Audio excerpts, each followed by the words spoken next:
She had nothing left, except 2 hungry little girls and the will to protect them at any cost. Then a stranger stopped his wagon and said, "You're coming with me." From that moment on, nothing in her life would ever be the same. Thank you so much for watching and for all your comments. Let me know at the end if you liked the story, and where you're watching from and why you're following this. The harsh morning sun beat down on Eleanor Chun's bruised face as she huddled against the general store's wooden wall in the small town of Willow Creek, Arizona.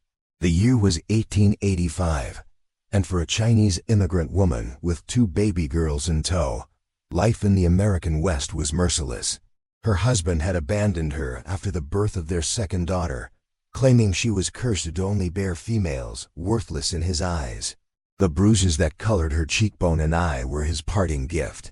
Eleanor clutched her daughters close, 6-month-old May crying softly while 2-year-old Lynn stared with wide, frightened eyes at passers-by who barely acknowledged their existence. The few coins she had left would barely buy milk for the babies, let alone shelter. "Move along, Chinese," barked the store owner, sweeping his porch with aggressive strokes that sent dust flying toward Eleanor. "Your kind ain't welcome to loiter here. Bad for business." Eleanor struggled to her feet, her body aching from the beating she'd received 2 days prior. "Please," she whispered, her English broken but desperate. "Need milk for babies." The storekeeper spat on the ground. "Should have thought about that before you had shouldn't ya? Now get." The few townspeople on the street glanced away, no one willing to intervene. Eleanor gathered her meager belongings into a worn sack and stumbled toward the outskirts of town, unsure where to go next. Her daughters' faces were growing gaunt, and desperation clawed at her chest. As she reached the edge of town, a weathered wagon pulled by 2 sturdy horses approached on the dusty road. The driver, a broad-shouldered man with a salt-and-pepper beard and leathery skin that spoke of years under the western sun, pulled the horses to a stop beside her. "Ma'am," he said, his voice gruff but not unkind, "you look like you could use some help." Eleanor drew back instinctively, clutching her daughters tighter. Experience had taught her that men rarely offered help without expecting something in return. "Name's Robert Morgan," the man continued, removing his hat respectfully. "Got a ranch about 5 miles out. Couldn't help but notice you're in a bad way." Eleanor remained silent, her eyes downcast. "My wife passed on 3 winters ago," he said, his voice softening slightly. "Left me with a big house and no one to fill it. I could use some help around the place, and you look like you could use a roof over your head and those little ones." Eleanor finally looked up, studying the man's weathered face. His eyes were clear blue, steady and direct, but lacking the malice she'd grown accustomed to seeing. "I don't want no trouble," she said quietly. "Just need work. Feed babies." Robert nodded solemnly. "No trouble from me, ma'am. Just honest work and fair treatment." "You're coming with me," he said, extending a calloused hand toward the wagon. "You and your girls need proper food and rest." Eleanor hesitated, weighing her options. Stay and watch her daughters slowly starve, or take a chance on this stranger's kindness. "What kind of work?" she asked cautiously. "Cooking, cleaning, tending the kitchen garden." "Nothing you can't handle," Robert replied. "Got a small cabin near the main house where you and your little ones can have privacy. 3 meals a day and $5 a month." It was more than fair, suspiciously so. Eleanor had heard stories of women lured to remote ranches for unspeakable purposes. Yet something in the man's steady gaze reassured her.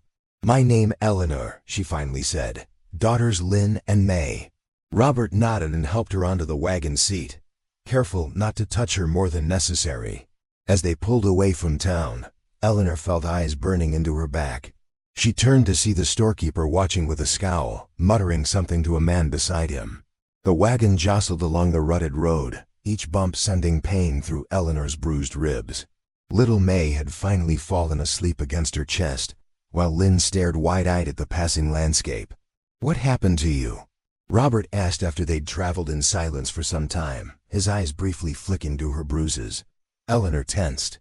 "Husband angry. Always wants son. I give daughters. He say I dishonor him, then he leave." Robert's hands tightened on the reins. No man worthy of the name raises his hand to a woman, especially the mother of his children. Eleanor said nothing. In her experience, men's words rarely match their actions. There's a creek runs through my property, Robert continued. Good water, land's fertile enough. Been running cattle mostly, but the garden does all right with proper tending. As they crested a hill, Eleanor saw the ranch spread out below them, a sturdy two-story house, a large barn, several outbuildings, and a small cabin just as Robert had described. Cattle dotted the distant pastures, and a corral held several horses. It ain't much, Robert said, but it's peaceful. No one to bother you or your girls here. For the first time in months, Eleanor felt a small flicker of hope. Perhaps here, far from town and her husband's cruelty, she and her daughters might find safety. What she didn't know was that the journey had just begun, and the road ahead would test her strength in ways she couldn't imagine. 3 months had passed since Robert Morgan had brought Eleanor and her daughters to Whispering Pines Ranch. The small cabin had become a home. With colorful cloth hangings Eleanor had sewn from scraps and wild flowers the girls collected in jars on the windowsill. Lynn was growing bolder each day, toddling after the ranch hands and mimicking their work with solemn concentration, while May had begun to crawl, exploring every corner of their new world. Eleanor's bruises had faded, though the wariness in her eyes remained. Each morning, she rose before dawn to prepare breakfast for Robert and his 3 ranch hands. Jake, a youngster barely 18 with freckles scattered across his nose. Hank, a middle-aged man with a limp from a horse accident years ago. And Tom, a quiet black man who'd fought in the Civil War and rarely spoke of his past. On this particular morning, Eleanor was kneading dough for the day's bread when she heard the sound of approaching horses. Setting aside her work, she peered through the kitchen window to see 3 riders approaching the main house. Her heart sank when she recognized the storekeeper from town among them. Robert emerged from the barn, wiping his hands on a rag as he went to meet the visitors. From her vantage point, Eleanor couldn't hear their words, but the tense set of Robert's shoulders told her enough. When he pointed firmly toward the road, clearly dismissing them, the men's postures turned threatening. Eleanor slipped outside, hurrying to gather Lynn, who was playing near the chicken coop. She had just reached her daughter when the storekeeper's voice carried across the yard. It ain't right, Morgan, harboring a Chinese woman and her brats. What would your wife say if she knew you'd brought such filth into her home? Robert's voice was steady but hard as iron. My wife would have been the first to offer them shelter, Simmons, and you know it. Now I've told you once. This is my land, and who I employ is my business alone. The third man, a narrow-faced fellow with a sheriff's badge pinned to his vest, spoke up. There's talk in town, Morgan. Folks wondering if you've taken up with her in ways that ain't proper. Eleanor froze, clutching Lynn to her chest. Such accusations could be dangerous for both her and Robert. That's enough, Robert's voice thundered across the yard. Eleanor Chun is my housekeeper, and nothing more. She's an honest woman trying to raise her children. Now get off my property before I forget my manners entirely. The men lingered, exchanging glances. The storekeeper spat on the ground. Her husband's been asking around, you know. Chinaman named Chen Wei, says she stole from him, ran off with his daughters. Says he has rights. Eleanor's blood turned to ice. Wei had found her. The bruises on her ribs seemed to throb with the memory of his fists. Robert stepped closer to the men, his hand resting casually near the revolver at his hip. I don't much care what this Chun fella says. I know a beaten woman when I see one, and I know what kind of man deals out such treatment. Now for the last time, gentlemen, good day to you. The sheriff tipped his hat, a sour expression on his face. We'll be back, Morgan. This ain't over. As the men rode away, Eleanor remained frozen in place, her mind racing with fear. Robert turned and saw her standing there. Lynn clutched to her chest, terror evident in her face. Come inside, Eleanor, he said gently. We need to talk. In the kitchen, Eleanor placed Lynn on the floor with a wooden spoon and pot to play with, then checked on May, who was napping in a basket nearby. Her hands trembled as she poured coffee for Robert and herself, a small ritual they developed over the past months. Your husband is looking for you, Robert said simply, watching her face. Eleanor nodded, her eyes downcast. Wei will take girls. Say I dishonor him. Maybe kill me for shame I bring. Robert's weathered hands tightened around his coffee mug. No one's taking those children from you, Eleanor. Not while I have breath in my body. Why you help? Eleanor asked, finally meeting his gaze. No reason for kind to Chinese woman. No reason take trouble on yourself. Robert was quiet for a long moment, his eyes distant. My wife Sarah, she was carrying our first child when she took sick. Lost them both in the same night. His voice roughened with the memory. Watching a mother fight for her children. It's something sacred. Don't much matter what part of the world you come from. Eleanor understood then that his kindness wasn't charity or something more sinister. It was a kind of redemption, a way to honor what he'd lost. What we do now? She asked practically. We prepare, Robert replied. Legal papers first. I know a lawyer in Tucson who owes me a favor. And I'll speak with the ranch hands, they're good men, loyal. They'll stand with us if trouble comes. Eleanor nodded, her mind working quickly. I teach Lynn English better. Teach myself too. American court want American ways. That's good thinking, Robert agreed. And Eleanor, there's something else we should consider. He hesitated, clearly uncomfortable. If we were to marry, it would give you protection under the law. Give the girls my name. Eleanor stared at him, shocked.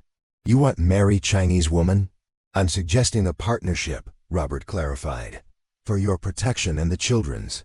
Nothing more would be expected. His face flushed slightly. Unless someday you wished otherwise. The proposition hung between them, unexpected and complicated. Marriage had brought Eleanor nothing but pain and servitude before. Yet Robert had proven himself different from Way in every way. I think on it, she finally said. Need time. Robert nodded, accepting her response. Of course. But we shouldn't wait too long. Your husband sounds like a man who gets what he wants. Later that evening, after the girls were asleep, Eleanor sat outside her cabin, watching the stars emerge above the distant mountains. The ranch was peaceful, the only sounds the occasional lowing of cattle and the chirping of crickets. Hank approached, limping slightly as he carried a rifle. Miss Eleanor, he nodded. Mr. Morgan asked me to keep watch tonight, just to be safe. Eleanor thanked him, grateful for the protection, yet troubled that it was necessary. As Hank took up position near the barn, Tom appeared from the bunkhouse, walking toward her with purpose. Ma'am, he said quietly, removing his hat. Might I have a word? Eleanor nodded, gesturing for him to sit on the bench beside her. I was a slave until I was 23 years old, Tom said without preamble. Know what it means to be property in the eyes of the law. To have no rights to your own children. His dark eyes held Eleanor's gaze steadily. Mr. Morgan is a good man. Best I've worked for. If he's offering you his name, it's not a thing to take lightly, but it might be the only shield you and those little ones have. Eleanor considered his words carefully. You think I should accept? I think, Tom said carefully, that the law in this country wasn't written for people like you and me. Sometimes we need to use whatever tools we can find to protect what's ours. He stood, settling his hat back on his head. Just something to consider, ma'am. As Tom walked away, Eleanor gazed at the cabin where her daughters slept peacefully. For their sake, she would consider all options, even marriage to a man she respected, but did not love. Not yet, anyway. The autumn wind scattered golden leaves across the yard as Eleanor hung laundry on the line, keeping one eye on Lynn, who was helping by handing her clothespins. At nearly 3 years old, Lynn's English had improved dramatically, though she still mixed in Chinese words when excited. May, now 14 months, toddled nearby, chasing a butterfly with determined concentration. Mama, look! Lynn pointed toward the road where a cloud of dust announced approaching riders. Eleanor's heart quickened. Robert had been gone for 3 days, traveling to Tucson to meet with his lawyer friend about their situation. He wasn't expected back until tomorrow. Inside quickly, Eleanor urged, scooping up May and taking Lynn's hand. They had barely reached the cabin when 5 riders came into view. Eleanor recognized the sheriff and the storekeeper immediately. The third man, smaller than the others with a rigid posture and wearing fine clothes that seemed out of place in the dusty landscape, made her blood run cold. Way. The other 2 riders were strangers to her, rough-looking men with guns prominently displayed. Hired muscle, Eleanor realized with growing dread. She closed the cabin door and moved to the small window, watching as Hank emerged from the barn, shotgun in hand. Jake appeared from the bunkhouse, followed by Tom, who stood silently assessing the situation. "Where's Morgan?" the sheriff demanded. "Business in Tucson," Hank replied calmly. "Expected back tomorrow. Something I can help you with, Sheriff?" Way dismounted, his movements precise and controlled as always. He spoke perfect English, his voice carrying clearly to Eleanor's hiding place. "I've come for my wife and daughters. The law is on my side in this matter." The sheriff nodded. "Got the papers right here, Mr. Chun. Court says a man has rights to his family." Hank stood his ground. "Mr. Morgan left strict instructions. No one comes onto the property in his absence, especially not concerning Mrs. Chun and the children." "Mrs. Chun is my wife," Wei stated coldly. "These men are simply helping me retrieve what is legally mine." Eleanor clutched her daughters closer, her mind racing. The cabin had no back door. If the men decided to search for her, there would be nowhere to run. Outside, Tom stepped forward. "Mr. Morgan won't take kindly to trespassers, Sheriff. You know that." The sheriff shifted uncomfortably. "Now see here, we're just following the law. This man has a right to his family. And what about her rights?" Jake burst out, his young face flushed with indignation. "After what he did to her," Wei's face hardened. "A man disciplines his household as he sees fit. It is not your concern." The storekeeper sneered. "Chinese don't think like us. Their women are practically slaves." "Careful who you call slave around me," Tom said quietly, his hand resting near his holster. Tension crackled in the air. Eleanor knew the ranch hands were outnumbered, and while they might be willing to fight for her, she couldn't bear the thought of blood being shed because of her. Inside the cabin, Lynn looked up at her mother with frightened eyes. "Papa come?" she whispered, meaning Wei. "No, bye-bye," Eleanor whispered back. "He not your papa anymore." Making a swift decision, she knelt before her daughters. "Listen carefully, you hide under bed. No sound, no matter what happen. Understand?" Lynn nodded solemnly, taking May's hand. "Like game, quiet as mouse." "Good girl," Eleanor said, kissing their foreheads before helping them crawl under the bed. Then she took a deep breath, straightened her spine, and walked outside to face her husband. The men fell silent as she appeared, Wei's eyes narrowing as he assessed her. She looked different than when he'd last seen her. Healthier, stronger, her clothes simple but clean and well-mended. "Wei," she said simply, stopping beside Tom, who shifted slightly to stand between her and the mounted men. "You dishonor me by running," Wei said coldly in Chinese. "Where are my daughters?" Eleanor replied in English, wanting the others to understand. "They not here. Safe place." Wei's face darkened with rage. "You lie. Bring them out now." The sheriff dismounted. "Ma'am, I have court papers here saying these children legally belong to their father."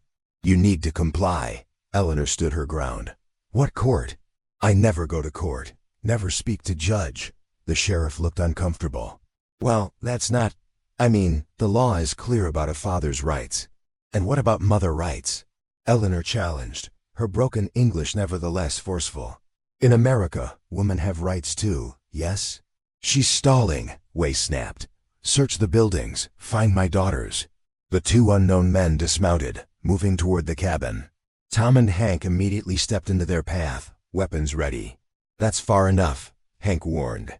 The standoff might have erupted into violence then, if not for the sound of approaching horses. All heads turned to see Robert Morgan riding hard toward the ranch, accompanied by another man in a suit. Relief flooded through Eleanor. Robert was back early. He reined in his horse sharply, dust billowing around him as he dismounted in one fluid motion. His eyes took in the scene quickly. The armed men, Eleanor standing defiantly beside his ranch hands, the tension thick enough to cut. "Sheriff Dawson," Robert said evenly. "This is a surprise. Don't recall inviting you to my property." The sheriff shifted uncomfortably. "Now Morgan, we're just following the law here. Mr.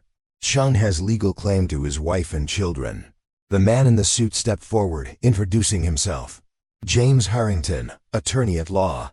I believe I can shed some light on this situation." He opened his briefcase, removing several official-looking documents. "I've taken the liberty of filing these papers with the territorial court in Tucson.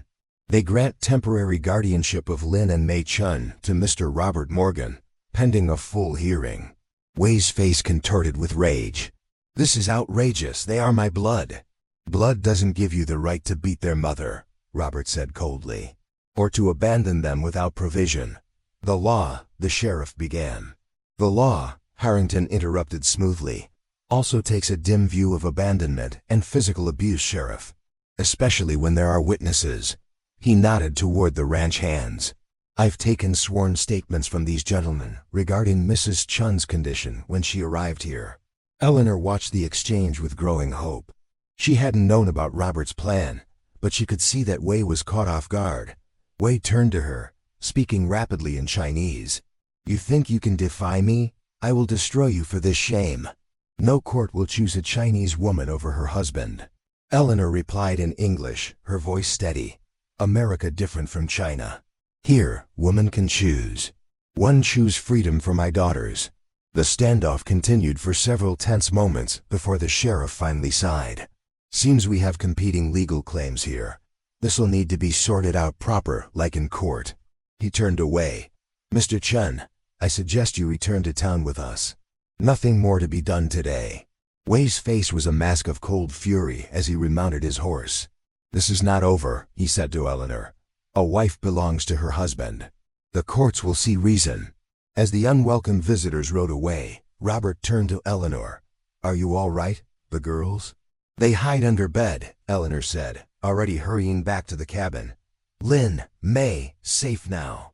The girls crawled out from their hiding place. Lynn immediately running to wrap her arms around her mother's legs, while May followed more slowly, her face solemn. Robert knelt to their level. You were very brave, little ones. Lynn studied him seriously. You fight bad men? Robert smiled gently. Sometimes the best fights are won with papers, not guns. He looked up at Eleanor. Though I'd have used either to keep you safe. That evening, after the children were asleep, Eleanor and Robert sat on the porch of the main house. The lawyer having departed for town with promises to return for the court hearing. Thank you, Eleanor said simply, for everything. Robert nodded, his face illuminated by the lantern light. It's not over. Wei will challenge the guardianship. I know, Eleanor replied. What happened at court? Robert sighed.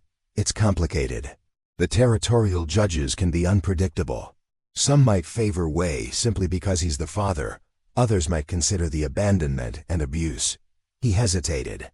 Having a Chinese mother won't help your case, I'm afraid. There's prejudice built into the system. Eleanor had expected as much. Your offer to marry ... still stand? Robert looked at her directly. It does. But I want you to be certain, Eleanor. Marriage should be a choice, not just a necessity. Eleanor considered her words carefully. In China, I not choose Wei. Family arrange. Here, I have choice. She met his gaze steadily. I choose safety for girls. I choose kind man who respect me. Maybe not love yet, but respect good foundation. Robert's weathered face softened. I believe it is. He took her hand gently. I promise to be a good father to your daughters, and a faithful husband to you. The rest, well, that can come in its own time.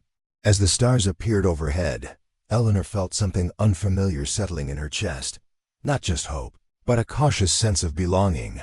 Tomorrow would bring new challenges, but for tonight, she allowed herself to believe in the possibility of a future where her daughters could grow up without fear, where she might finally find peace in this harsh, beautiful land. The territorial courthouse in Tucson stood imposingly against the clear blue sky, its wooden steps worn from years of boots climbing to seek justice, or what passed for it in the Arizona Territory of 1886. Eleanor smoothed the folds of her new dress, a simple blue cotton affair that Robert had insisted on purchasing for the hearing. Beside her, Robert stood tall in his best suit, his hat in his hands and determination in his eyes. 3 weeks had passed since Wei's appearance at the ranch. 3 weeks of preparation, of Eleanor practicing her testimony with attorney Harrington, of Robert legally making her his wife in a simple ceremony performed by the local minister. The marriage certificate was now part of the evidence. They would present to the judge, proof that the girls had a stable home and a legal father figure. Remember, Harrington murmured as they approached the courthouse. Speak clearly, answer only what is asked, and look at the judge when you respond. Your English has improved remarkably, but if you don't understand something, ask for clarification. Eleanor nodded, her throat tight with anxiety. Inside her reticule was a small paper butterfly Lynn had folded for her that morning. "For luck, Mama," she'd said solemnly. The children remained at the ranch with Tom standing guard, a precaution against Wei attempting to take them while the hearing proceeded. The courtroom was already half full when they entered. Curious townspeople gathered to witness the unusual case. Eleanor felt their stares as she walked down the aisle, some curious, some hostile. Wei sat at the front with his lawyer, a sharp-faced man in expensive suit who had been brought in from San Francisco. Wei didn't turn as they entered, his back rigid with controlled anger. Judge William Holbrook entered, a tall man with shrewd eyes and a reputation for fairness, if not always sympathy. "Court is now in session," the bailiff announced. "The matter of custodial rights for Lin Chun and Mei Chun." The proceedings began with Wei's lawyer presenting his case. "Your Honor, this is a simple matter of a father's natural and legal right to his children. Mr. Chun is a successful businessman who can provide amply for his daughters. His wife, in a fit of feminine hysteria, absconded with the children, depriving them of their father's guidance and provision." Eleanor's hands clenched in her lap as the lawyer continued, painting Wei as a devoted father and herself as an unstable, defiant woman who had betrayed her marriage vows. When Wei took the stand, his English was flawless, his manner dignified and reasonable. "I simply wish to reunite my family, Your Honor," he stated calmly. "In our culture, children belong with their father, who has the wisdom to guide them properly. Eleanor was always emotionally fragile. When our second daughter was born, she became irrational, speaking of running away. I never imagined she would actually do so." "And the allegations of physical abuse?" the judge inquired. Wei's expression registered perfect shock. "Absolutely false, Your Honor. I have never raised a hand to my wife.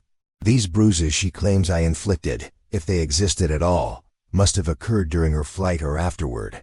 Perhaps at the Morgan Ranch." His implication hung in the air. Eleanor felt a surge of indignation.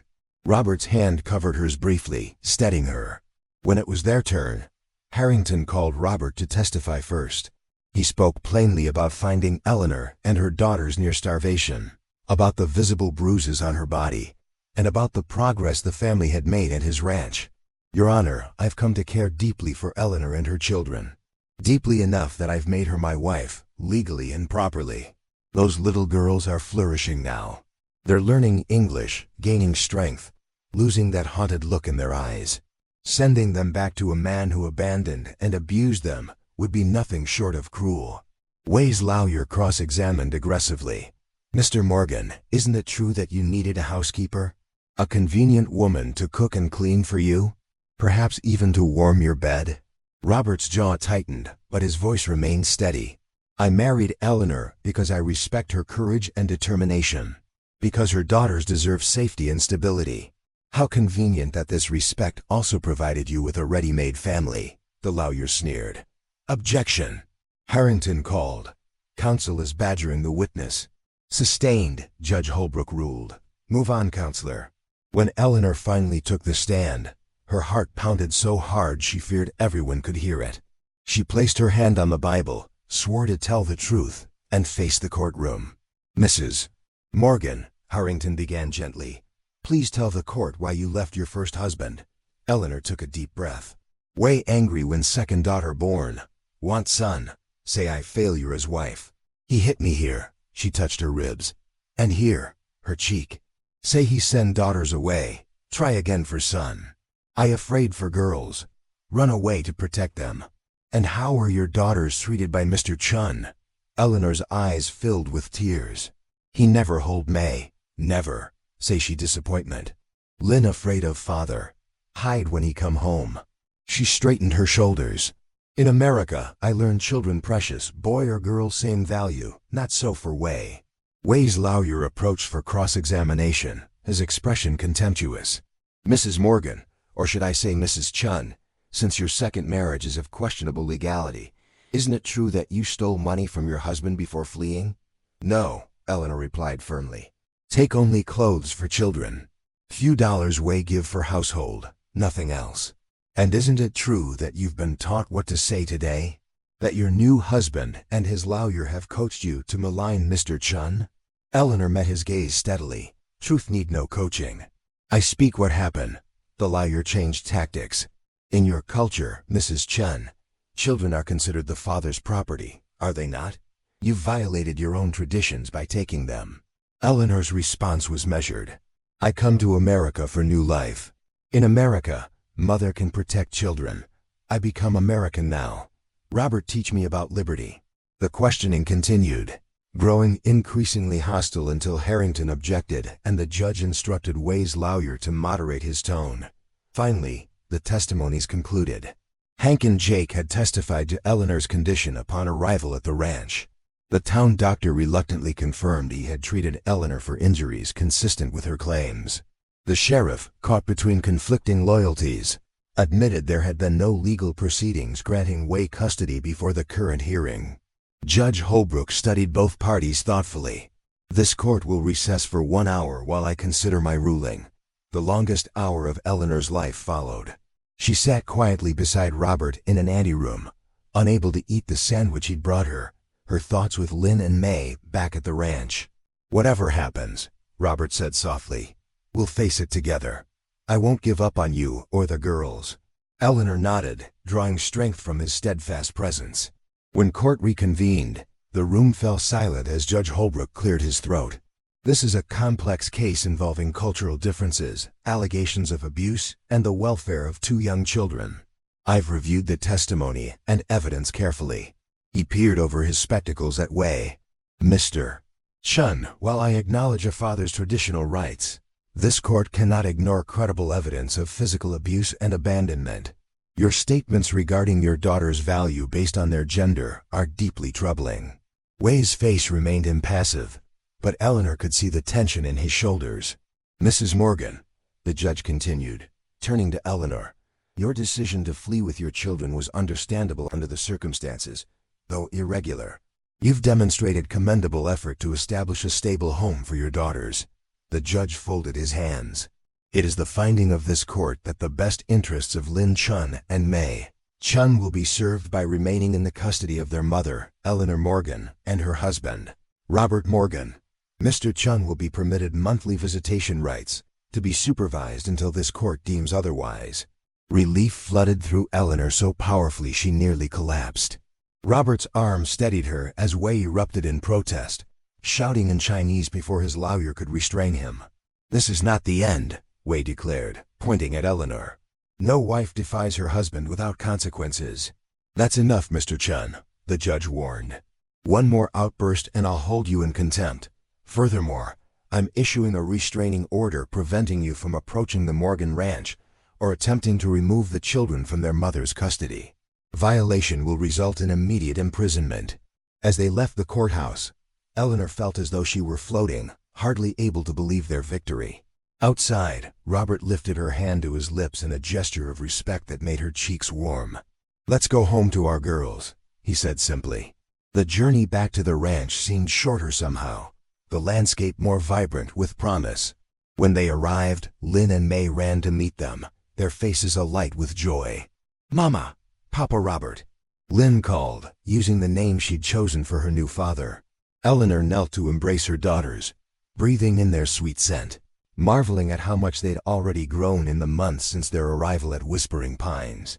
That evening, after the celebration dinner Tom had prepared, and after the children were tucked into bed with extra stories, Eleanor and Robert sat on the porch swing of the main house, watching the stars emerge. I never properly thank you, Eleanor said, her English more confident now, for everything. Robert's hand found hers in the darkness. You've brought life back to this ranch, Eleanor. To me, that's thanks enough.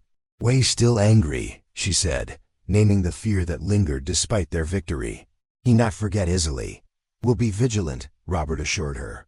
But the law is on our side now. And Way strikes me as a man who cares about his reputation. He won't risk imprisonment. Eleanor nodded, wanting to believe him. They sat in comfortable silence for a time, the creaking of the swing and the chirping of crickets the only sounds. I thinking about garden next spring, Eleanor finally said. Plant more vegetables. Maybe flowers too. Make home beautiful. Robert smiled, squeezing her hand gently. Home is already beautiful with you and the girls in it. Eleanor returned the pressure of his fingers. This man who had saved her and her daughters, who had given them not just shelter, but dignity and hope. The path ahead would have challenges, Way's anger, the prejudice they would face as a mixed family, the everyday struggles of ranch life. But for the first time since arriving in America, Eleanor truly believed they could face those challenges together. As the moon rose over the distant mountains, Eleanor Chin Morgan let herself envision a future where her daughters would grow strong and free, where the ranch would prosper under their combined care, where the tentative affection growing between her and Robert might someday bloom into something deeper. Home, she repeated softly, tasting the word, savoring its promise. After so much fear and uncertainty, they had found their place in this vast, wild country, not just a shelter, but a true beginning.